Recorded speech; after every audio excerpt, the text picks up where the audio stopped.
आरे सपना दिहले ना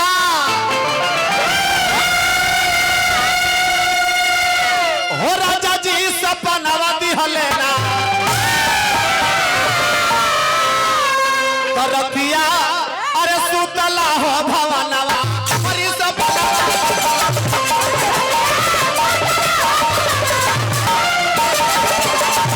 करतिया सुतला हो भवनवा हरि सपना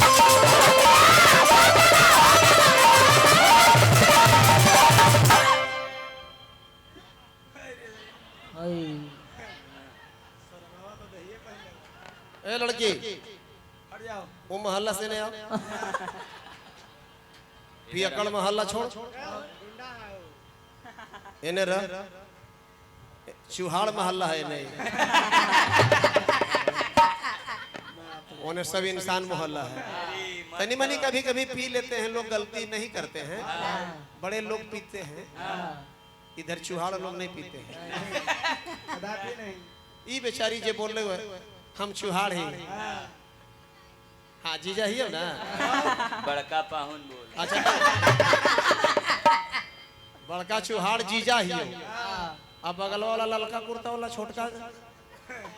वो तो चुहाड़वे भाई ना है बाबा अरे दरसनवा दिहल ना हो राजा जी दरसनवा दिहल ना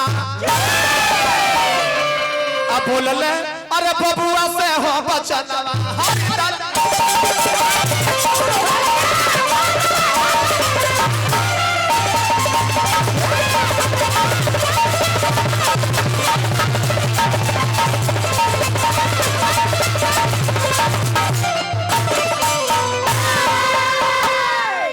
बेटी बहन बैठी हुई है ना तो जैसे हमरा चुहाड़ बोल रहे कि मूड हमरो घर में होई था लेकिन हम लाचार हैं धर्म के चलते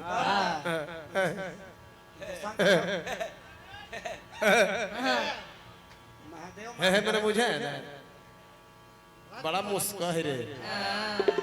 ए बाबू दर्शन दिहले काले बेटा राम उठा बबुआ हमारी प्रेत जोनी में हम भटकता नहीं हमारा आत्मा के कहीं शांति मिलत नहीं कि हम दर दर के ठोकर खाता नहीं भगवान राम के नींद टूटल सबसे पहले कहाँ पहुंचे हैं कुल गुरु वशिष्ठ जी के दरबार में और गुरु जी वशिष्ठ जी से बतौले सब दुखड़ा रात के सपना तई गया आज ना औरंगाबाद आपका जिला है एक नाम पहले जिला गया रहे हाथ खोल के बैठा गया के पहिल का नाम कीकट प्रदेश है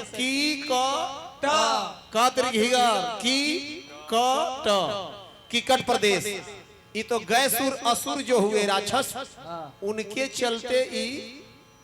गया भइल गया तब तो ये गया धाम के बारे में वशिष्ठ जी भी बतलाते हैं बखान किए हैं का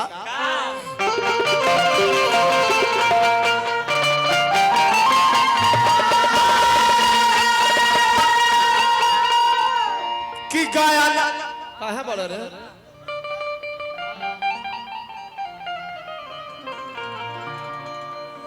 कि गया नाम के बाटे सुंदर गया स्थान ये बबुआ आज हम रोज रोज होला पिंडदान ये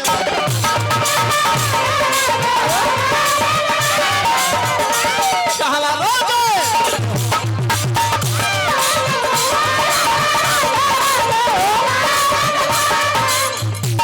श्राद्ध करने पर अगर शांति ना मिलन आत्मा के तो उसके लिए कह रहे हैं तधनी हो फल्गु नदी के पानी महिमा कितना हो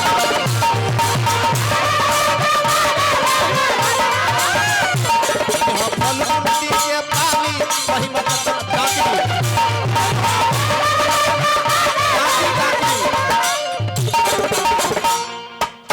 यू गया धरती है करा उठाला रहा करा जब तक है हां धीरे ई हम पढ़ले सुनले बानी ज्ञान पवले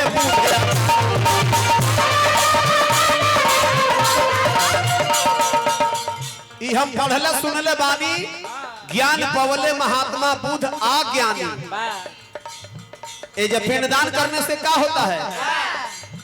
पिंडदान करने से ऐसे न मुंह रहता है, तनी हंसत रहा कि जहां तोरी हो जाला सबके कुल खानदान ए भैया।